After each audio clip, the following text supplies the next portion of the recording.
Operation बुनियानुल मरसूस, जो 4:08 पर शुरू हुआ।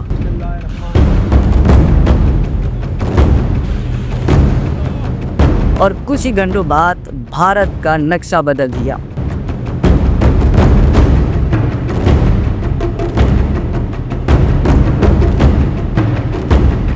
सबसे पहले हमें ये समझना होता है कि बुनियानुल मरसूस आखिर है क्या। तो मैं आपको बताता हूँ कि बुनियानुल मरसूस एक कुरानी आयत है जहाँ पर अल्लाह ताला फरमाता है, इन्नल्लाह युहिब्बुल्लज़ीना युक़ातिलूना फ़ी सबीलिही सफ़्फ़न कअन्नहुम बुनियानुल मरसूस।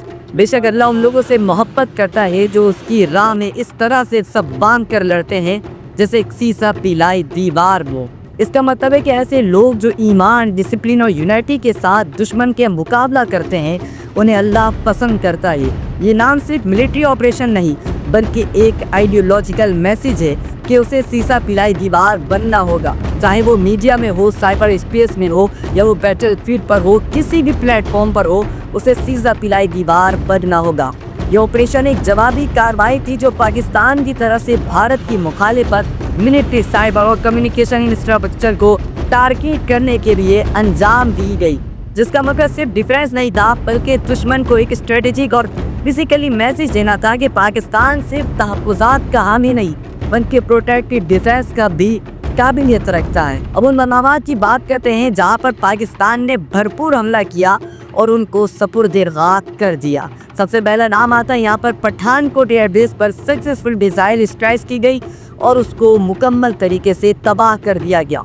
और इसी तरीके से उधमपुर और उड़ी अम्यूनिशन डिपार्ट्स को भी डिस्ट्रॉय किया गया और नगरोटा, आदमपुर और सिरसा, अमृतसर और अखनौरी और भतिया और राजौरी के स्ट्रेटेजिक मिलिट्री लोकेशंस को मिसाइल और ड्रोन के जरिए स्ट्राइक करके निशाना बनाया गया। सबसे पहले नॉर्थ स्ट्राइक थी आदमपुर में इंडिया का S-400 एयर डिफेंस सिस्टम जो कि रशियन टेक्नोलॉजी पर मबनी है, जिसकी लगभग कॉस्ट जो आती है $1.5 बिलियन आती है। उसे जेब थंडर हाइपरसोनिक मिसाइल के जरिए उड़ाया गया और उसे मुकम्मल तबाह कर दिया, जिससे भारत को शदीद नुकसान पहुंचा।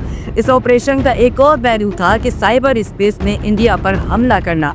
बीजेपी और कुछ मेजर इंडियन न्यूज़ चैनल्स जैसे कि न्यूज़ नेशन, इंडिया टुडे वगैरह की वेबसाइट को हैक किया गया और इंडियन मीडिया ये बार बार प्रोपेगेंडा करता रहा और उनकी सारी जो डेटाबेस थी वो हमारे हैकर्स ने लीक कर दी। 2,500 से ज़्यादा सर्विलेंस कैमरास पर वाटरमार्क छोड़ दिया गया ताकि भारतीय सर्विलेंस सिस्टम को एक्सपोज किया जा सके। पीटीएम और कुछ एनजीओज का भी यहाँ पर डेटा लीक किया गया और उनको भी यहाँ पर रिपोर्ट किया गया। इस ऑपरेशन में एक और खास बात ये थी कि सिविलियंस को टारगेट यहाँ पर नहीं किया गया। हमने कभी भी आम शहरियों को यहाँ पर टारगेट नहीं किया।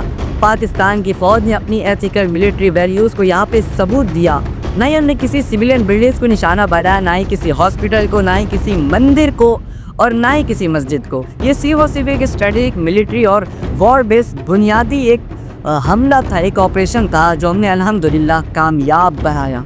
हमारी फौज ने सब्र और प्रोफेशनल स्ट्रेटजी के ज़रिए सब कुछ अंजाम दिया। जहां वो चाहती तो भारतीय मीडिया की तरह, भारत की तरह ड्रामा करके फेक नैरेटिव चला सकती थी, मगर ट्रूथ एंड प्रोफेशनलिज्म को यहाँ पर तरक्की दी गई। ऑपरेशन के बाद कुछ भारतीय मीडिया आउटलेट्स ने यहाँ पे मिसगाइड किया, लोगों को फेक न्यूज़ यहाँ पर प्रोवाइड की और अपने नुकसान को यहाँ पर छुपाने की कोशिश की, मगर उनका क्योंकि हमने पूरा डेटा लीक कर दिया था तो वो कुछ ना कर सके और उनका पूरा डेटा लीक कर दिया और हमने उनको एक्सपोज कर दिया। हम भी अगर चाहे तो अक्षय कुमार और नवाजुद्दीन सिद्दीकी और शाहरुख खान के सीन्स बनाकर हम भी दिखा सकते हैं, लेकिन हमने यहाँ पर प्रोफेशनल लोग हैं। हम सिर्फ और सिर्फ हकाइक और ईमान की बुनियाद पर बात करते हैं। ऑपरेशन बुनियानुल मरसूस सिर्फ एक फौजी ऑपरेशन नहीं, ये हर पाकिस्तानी का ऑपरेशन है। हर फील्ड में, हर प्लेटफॉर्म में हमें एक सीसा पिलाई दीवार बनना होगा। हमें अपने मुल्क की हिफाजत के लिए खड़ा होना होगा। मीडिया में सच बोलने वाले जर्नलिस्ट, सोशल मीडिया में होस्टमंद और जिम्मेदार कंटेंट क्रिएटर्स, एजुकेशन और पॉलिटिक्स में दीन और वतन से मोहब्बत करने वाले लोग, हर वर्ड का फर्ज है कि वो अपने मकाम पर बुनियानुल मरसूस बने, ईमान और डिसिप्लिन और यूनिटी का नमूना बने। ये वक्त रिस्पॉन्सिबल जर्नलिज्म और अवामी होशमंदी का। इंडिया अक्सर फेक न्यूज़ और प्रोपेगेंडा का सहारा लेते हुए लोगों को गुमराह करता है। मेरी आप लोगों से अपील है कि किसी भी खबर पर कान ना करें, बिल्कुल ऑथेंटिक सोर्सेज का यहाँ पर आप यूज़ करें। क्लिक या फॉरवर्ड मैसेज को शेयर ना करें, बेहतर वेरीफाई किए। एक जिम्मेदार शहरी बनकर डिजिटल बैटलफील्ड में भी हमें अपना किरदार अदा करना होगा। पाकिस्तान हमेशा से जिंदाबाद था। पाकिस्तान का वजूद क्योंकि ला इलाहा इल्लल्लाह की बुनियाद पर रखा गया था, तो पाकिस्तान हमेशा ला इलाहा इल्लल्लाह के लिए जीता रहेगा और मरता रहेगा। पाकिस्तान की फ़ौज जिंदाबाद और पाकिस्तान की आर्मी पाइंदाबाद।